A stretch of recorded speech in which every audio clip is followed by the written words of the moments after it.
Pawan actor come politician. ఆయన వెండి తెర మీద పవర్ స్టార్. పొలిటికల్ తెర మీద పవర్‌ఫుల్ స్టార్. ఇక ఆయన 10 ఏళ్ల రాజకీయం తర్వాత ఏపీకి ఉప ముఖ్యమంత్రి అయ్యారు. కీలక శాఖలనే ఆయన చూస్తున్నారు. అయితే ఆయన హీరోగా సినిమాల్లో కనిపిస్తారా? కనిపించి అలరిస్తారా? అన్న చర్చ అయితే ప్రస్తుతం సాగుతుంది. పవన్ తాను గతంలో కమిట్ అయిన సినిమాలను ఈ మధ్యనే పూర్తి చేశారు. కొత్తగా సినిమాలకు ఓకే చెప్తారా లేదా అన్న సందేహాలకు ఒకవైపు ఉండగానే ఆయన వీరమల్లు విషయంలో అధికార దుర్వినియోగం చేశారన్న దానిపై ఒక మాజీ ఐఏఎస్ అధికారి కోర్టుకు వెళ్లారు. దాంతో కోర్టు ఈ సందర్భంగా కొన్ని కీలక వ్యాఖ్యలు చేసింది.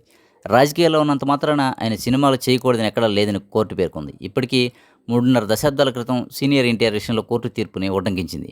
అప్పట్లో అన్నగారు ఏకంగా సీఎంగా ఉండగానే బ్రహ్మర్షి విశ్వామిత్ర సినిమా షూటింగ్ చేశారు.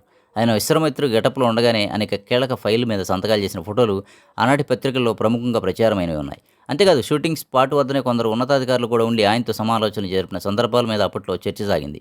సీనియర్ ఎన్టీఆర్ ఉమ్మడి ఏపీకి, ఉమ్మడి 23 జిల్లాలకి ముఖ్యమంత్రిగా ఉంటూ కూడా సినిమా షూటింగ్లు చేశారు. ఆయనతో పోలిస్తే పవన్ ఉప ముఖ్యమంత్రిగా అన్నారు. అంటే ఒక మంత్రిగానే అన్నమాట. మొత్తం ప్రభుత్వ భారం అంతా ఆయన మీద అయితే లేదు. దాంతో ఆయన ఒక కంట తన శాఖ పనులు చక్కబెడుతూ మరోవైపు ఖాళీ సమయంలో ఎంచక్కా సినిమాలు చేసుకోవచ్చు. దానికి న్యాయపరమైన పూచీలు లేవని కూడా తేలిపోయిన విషయంగా ఉంది. ఆయన ఇష్టం, ఓపిక, తీరిక ఇక్కడ ఆలోచించాలి కానీ వేరే విధమైన అడ్డంకులు అయితే లేవని అంటున్నారు. ఇక పవన్ విషయానికొస్తే ఆయన చాలా ఓపెన్‌గానే చెప్పేస్తున్నారు. తన పార్టీని నడపడానికి సినిమాలు చేసుకోవాల్సిన అవసరం ఉందని, సినిమాల ద్వారానే వచ్చే ఆదాయంతో పార్టీని ముందుకు తీసుకెళ్తానని, అది అనివార్యమని. అయితే ఇక్కడ పవన్ సినిమాలు చేయడం వల్ల బహుళ లాభాలున్నాయి. ఆయన క్రేజ్ అలాగే ఉంటుంది. దాంతోపాటు పార్టీకి కూడా అది శ్రీరామ రక్షగా ఉంటుంది. అదే సమయంలో పార్టీకి కూడా ఒడిదుడుకులు లేకుండా సాగేందుకు ఆస్కారం ఉంటుంది. అయితే అటు మీటింగులు, ఇటు షూటింగుల మధ్య బ్యాలెన్స్ చేసుకోవడమే పవన్ చేయాల్సిన విషయమని విశ్లేషకులు అంటున్నారు.